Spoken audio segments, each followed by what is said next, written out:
Kat Sabah ni, ya Allah, susah nak cari makanan yang halalan thayyibah. Mereka kebanyakan kedai ni, dia orang ni pakai gula putih, mereka pakai garam halus. Sebab inilah dia racun, inilah racun dan inilah dia adalah sihir. Aku dekat Sabah ni, susah dah nak cari makanan ni. Sangat susah. Kalau korang nak pergi makan ke apa kan, memang susah gila.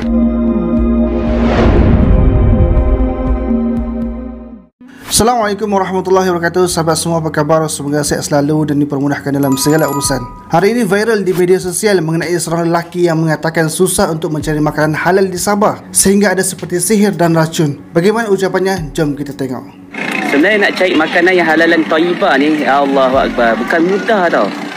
Memang sangat susah nak cari makanan yang halalan thayyibah ni, terutamanya kat kedai-kedai ni.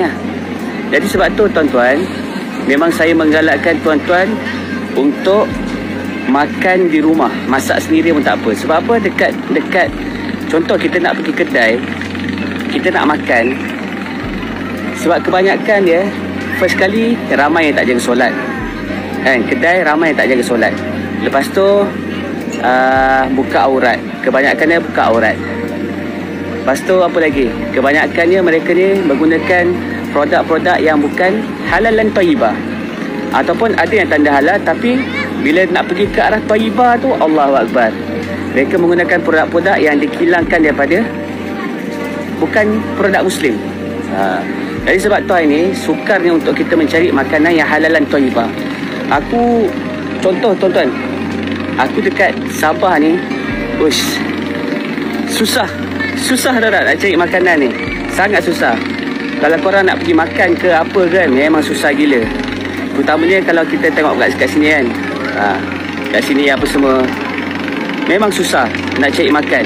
Korang akan rasa macam kalau kita hari nak pergi cari makanan yang halal, mudah. Tapi kalau kita nak cari makanan yang thayyibah ni, Allah, sukar. Sebab apa ni sukar? Sebabnya adalah mereka menggunakan gula. Mereka kebanyakan kedai ni, dia orang ni pakai gula putih, mereka pakai garam halus. Sebab inilah dia racun, inilah racun dan inilah dia adalah sihir. Sebab apa? Sebab dia menggunakan teknologi. Nanti aku akan ceritalah macam mana dia boleh jadi sihir, macam mana dia boleh jadi racun. Sebab memang betul. Sebab apa? Sebab gula putih, garam halus ni, itulah yang membuatkan kita hari ni berpenyakit. Membuatkan kita hari ni kita ada kanser, kita akan ada kencing manis, darah tinggi dan macam-macam lagi. Jadi sebab tu aku memang menggalakkan korang makan kat rumah. Makan je lah kat rumah. Walaupun korang terpaksa makan telur kan, walaupun terpaksa makan ikan bilis, okey apa? Syukurlah pada Allah Subhanahu Wa Taala. Ini korang sebab apa? Sebab hawa nafsu korang tak ada sifat menahan diri. Sebab apa tak ada sifat menahan diri? Sifat menahan diri ni korang kena banyak bertahan lah. Sebab kita orang mukmin ataupun orang Islam ni, kita kena kita kena ada sifat menahan diri. Kita kena kawal nafsu kita. Sebab hari ni kita semua nak sedap. Kita nak tu lah, nak ni lah, nak makan tu lah, nak makan yang becis lah, nak apalah. Jadi sebab tu hari ni kehidupan kita, Allahu Akbar, kehidupan kita banyak dirosakkan, kesihatan kita.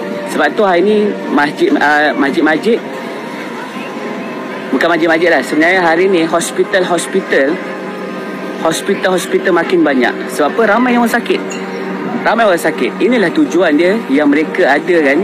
Contoh, kalau korang tengok WHO, dia menambahkan lagi hospital. Dia menambahkan lagi hospital. Sebab apa? Ini adalah perniagaan.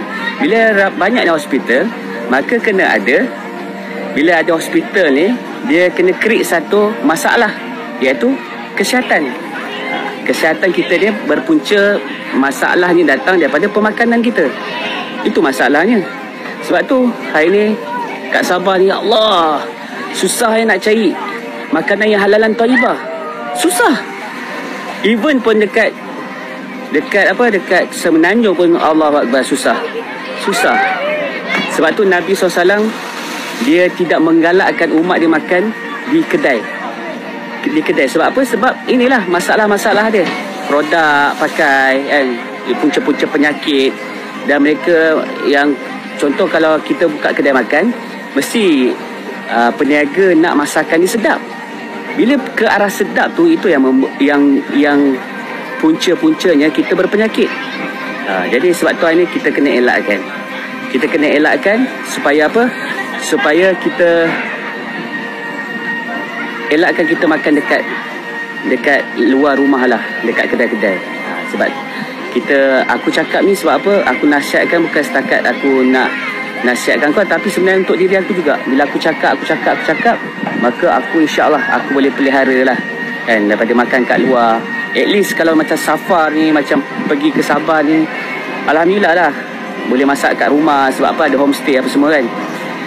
Kalau kita safar ni terpaksa makan kat luar, usahakanlah cari yang halalan thayyibah. Jangan kita makan sebab nak sedap je, tapi pentingnya keberkatan daripada Allah Subhanahu Wa Taala.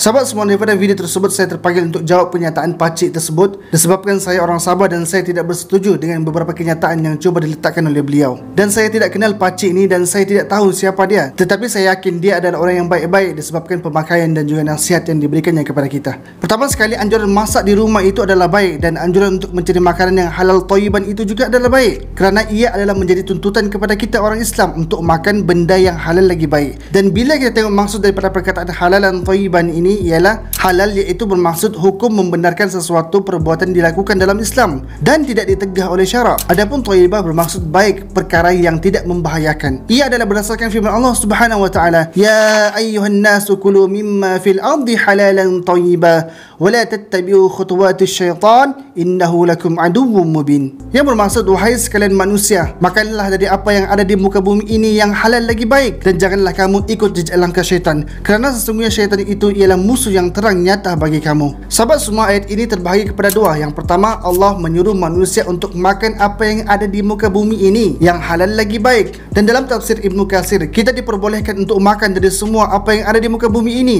iaitu yang dihalalkan bagi kita lagi baik, dan ianya tidak membahayakan tubuh serta akal manusia. Ianya juga sebagai rahmat kurnia daripada Allah Subhanahu wa taala. Yang kedua ialah Allah melarang manusia untuk mengikuti langkah-langkah syaitan, iaitu jalan-jalan yang digunakan untuk menyesatkan manusia, seperti mengharamkan bahira, iaitu unta betina yang telah beranak 5 kali, dan anak yang kelima itu ialah jantan. Lalu unta betina itu dibelah telinganya, dilepaskan dan tidak boleh ditunggangi dan tidak boleh diambil air susunya.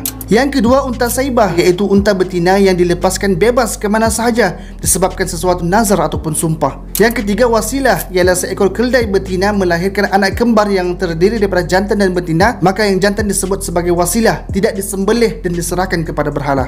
Termasuklah juga nazar, sumpah untuk menyembelih anak sendiri, juga melakukan nazar dalam bentuk kemaksiatan. Dan ini semua adalah hasutan syaitan yang dilakukan di masa jahiliyah. Mereka mengharamkan apa yang dihalalkan oleh Allah Subhanahu wa taala dan menghalalkan apa yang diharamkan. Jadinya jelas di sini bahawa segala yang ada di muka bumi ini yang tidak ditegah oleh syarak, maka kita diperbolehkan untuk makan dan tidak mengikuti jejak langkah syaitan, iaitu mengharamkan apa yang dihalalkan oleh Allah Subhanahu wa taala dan menghalalkan pula apa yang diharamkan oleh Allah Subhanahu wa taala. Kita berbalik kepada pakcik tadi itu, ada baiknya dia menegur dan menasihati kita, dan ada juga perkara yang membuat kita sakit hati sebagai orang awam lah macam kita ni. Jadinya antara ucapannya ialah yang pertama, menggalakkan makan di rumah. Yang ni bagus bagi mereka yang tidak mampu untuk makan di luar dan lebih yakin makan di rumah daripada segi kebersihan dan juga kesihatan dan sebagainya. Silakan terpulang kepada anda. Yang kedua, di kedai makan ramai yang tidak solat dan juga ramai yang buka aurat. Yang ini ada betulnya disebabkan pemakaian itu kita boleh nampak sendiri, tetapi ada sangkaan buruk di situ disebabkan kita cuba untuk melabelkan seseorang itu tidak menjaga solat, tidak solat. Letakkan seseorang itu pada sisi yang lain sedangkan kita tidak tahu pun dan kita tidak tinggal bersama dengan mereka, sama ada mereka menjaga solat ataupun tidak. Makanya ia adalah satu tuduhan yang tidak baik, dan adalah lebih baik untuk kita husnuzon, bersangka baik kepada orang lain. Sebab kita sendiri pun kita tidak tahu bagaimana pengakhiran hidup kita. Boleh jadi mereka yang kita tuduh itu lebih baik daripada kita. Boleh jadi mereka yang lebih banyak amal dan juga ibadah mereka. Boleh jadi mereka yang lebih bertakwa daripada kita. Yang ketiga, dia mengatakan menggunakan produk bukan halal, thayyibah, bukan produk Muslim. Yang ini saya setuju disebabkan banyak produk-produk yang ada di pasaraya sekarang bukanlah produk keluaran Muslim. Meskipun begitu, terdapat juga pilihan daripada produk Muslim sendiri yang kita boleh pilih. Mungkin tidaklah banyak tetapi ada. Tetapi pada asasnya selagi ia tidak ditegak oleh syarak, selagi benda itu adalah halal, maka kita diperbolehkan untuk makan. Dan ini adalah menjadi pilihan. Dan kita boleh pilih yang mana satu yang kita nak. Yang keempat, susah gila cari makanan halal di Sabah. Kenyataan ini agak terlebih sedikit. Untuk pengetahuan semua, penduduk Sabah berjumlah lebih 3.5 juta orang. Dengan majoriti besarnya 2.3 juta adalah Muslim, orang Islam. Jadinya bagi mencari makanan halal itu tidaklah susah. Kerana makanan yang dimasak oleh non-Muslim selain daripada sembelihan, kita diperbolehkan untuk makan sebagaimana fatwa Mufti Wilayah Persekutuan. Ialah tidak menjadi kesalahan bagi seseorang Muslim untuk memakan makanan yang dimasak ataupun disediakan oleh bukan Muslim, daripada susu, sayur-sayuran, buah-buahan dan segala macam jenis makanan yang lain kecuali sembelihan mereka. Sebagaimana telah berkata Qatadah rahimahullah, la ba'sa bi akli ta'amil majus ma khala dhabihata, yang bermaksud tidak mengapa dengan memakan makanan orang Majusi selain daripada sembelihan. Dan ianya juga disebutkan oleh Imam Al-Qurtubi dalam tafsirnya, telah berkata Abu Umar, dan tidak mengapa dengan memakan makanan golongan penyembah berhala, orang Majusi dan sekalian yang tidak ada kitab, bukan ahli kitab, dari kalangan kufar selain daripada sembelihan mereka. Jadi kalau kita makan di kedai orang Islam sendiri kerana hanya tidak menutup aurat dengan sempurna dan menganggap susah cari makanan yang halal, maka ia adalah tidak sepatutnya. Lagipun kebanyakannya makanan di Sabah ni adalah seafood. Macam saya sendirilah, kami selalu makan seafood. Kami agak jarang dapat makan ayam dan daging. Kalau dapat makan tu kira orang kaya sudah. Dan hakikatnya juga ramai peniaga-peniaga makanan adalah orang Muslim dan boleh membantu meningkatkan ekonomi mereka kalau kita makan di kedai-kedai mereka. Kecuali bila kita berada di kawasan yang majoriti adalah bukan Muslim. Tidak dinafikan sebab ada beberapa kawasan yang memang kurang orang Islam di sana, dan kita akan menjumpai orang yang menjual sinalau bakas, babi bakar di tepi jalan ataupun di kedai-kedai makan.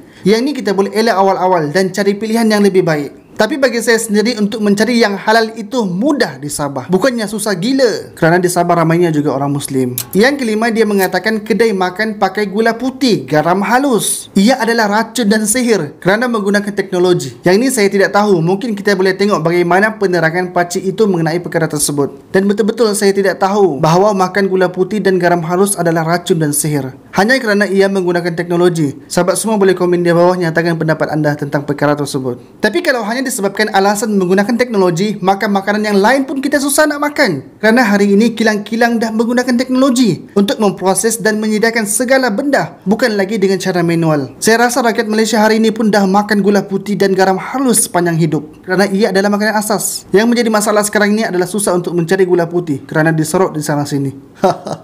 Yang keenam, dia mengatakan gula putih, garam halus adalah penyebab kanser dan pelbagai penyakit. Yang ini kita kena tanya yang lebih pakar. Kerana hari ini kebanyakannya rakyat Malaysia memakan gula putih dan juga garam halus. Tetapi secara asasnya kalau kita mengambil sesuatu perkara itu secara berlebihan, pasti ia akan memudaratkan. Yang ketujuh, ia mengatakan bahawa makan ikan bilis dekat rumah. Sahabat semua, ikan bilis pun hari ini dilumuri dengan garam bagi tahan lama. Ikan kering juga dilumuri dengan garam dan lain-lain. Kalau berdasarkan tidak boleh makan garam halus, maka ia juga tidaklah dibenarkan untuk makan ikan bilis. Yang ke-8, hospital adalah cipta penyakit sebagai perniagaan. Sahabat semua, hospital ni bukanlah hanya merawat mengenai penyakit kencing manis dan juga darah tinggi, tetapi hospital juga merawat mereka yang kemalangan, bersalin dan sebagainya. Bukan hanya penyakit yang berlandaskan garam halus dan juga gula putih. Yang ke-9, dia mengatakan Nabi tidak menggalakkan umatnya untuk makan di kedai. Yang ni wallahu alam, saya tidak tahu bahawa Nabi tidak menggalakkan umatnya makan di luar ataupun di kedai makan. Sebab kita ni sebagai orang awam sangatlah cetek pengetahuan kita. Kalau sahabat-sahabat semua ada jawapan, boleh komen di bawah. Mungkin kita terlepas pandang, tetapi apa yang saya tahu Nabi kita anjurkan ialah makan beramai-ramai. Kerana sesungguhnya para sahabat berkata, wahai Rasul, kami makan tetapi tidak kenyang. Lalu baginda sallallahu alaihi wasallam berkata, mungkin kamu semua makan berselera. Mereka menjawab, ya benar. Kata baginda Nabi SAW, oleh itu hendaklah kamu semua berkumpul semasa makan dan bacalah bismillah. Semoga diberkati Allah. Dalam hadis lain juga Rasulullah bersabda, makanan 2 orang cukup untuk 3 orang dan makanan 3 orang cukup untuk 4 orang. Jadinya makan beramai-ramai ini biasanya dekat mana? Biasanya di kedai makan, dan kebiasaannya disitulah kita berkumpul dengan orang lain, kita berjumpa dengan orang lain, dan disitulah juga kita bersedekah dengan belanja orang lain. Jadi kesimpulannya di sini ialah Sabah masih ramai orang Islam, dan insya-Allah banyak lagi makanan yang halal dan bersih. Apatah lagi kebanyakannya makanan di Sabah ini berasaskan makanan laut. Dan jika alasan hanya disebabkan mereka tidak menjaga aurat, maka kita kena tahu membeli pada orang fasik dibolehkan mengikut syarak, hatta bermuamalah kepada orang kafir sekalipun diharuskan. Yang penting bukan daripada sembelihan yang haram ataupun bercampur dengan perkara-perkara yang haram. Bagi saya sendiri, ucapan pakcik tadi tujuannya adalah baik. Dia menyuruh kita untuk lebih menjaga makanan dan lebih memilih makanan yang halalan thayyibah agar kita mendapat keberkatan dan sebagainya. Tetapi kalau dia membuat dakwaan tidak halal, sihir dan sebagainya, dia perlu berikan bukti sekaligus dan juga berikan penjelasan kepada kita orang awam ini supaya kita boleh faham. Sebabkan ia boleh mendatangkan kekeliruan kepada orang awam yang kurang ilmu ni seperti kita. Sebabnya kita takutlah nanti tidaklah orang makan di restoran hanya disebabkan tidak halal, ada racun dan sebagainya. Apapun wallahu alam, Allah sahajalah yang lebih mengetahui. Jadi cukup sekedar itu sahaja. Jika video ini bermanfaat, share sekarang dan komen pendapat anda di bawah. Assalamualaikum warahmatullahi wabarakatuh.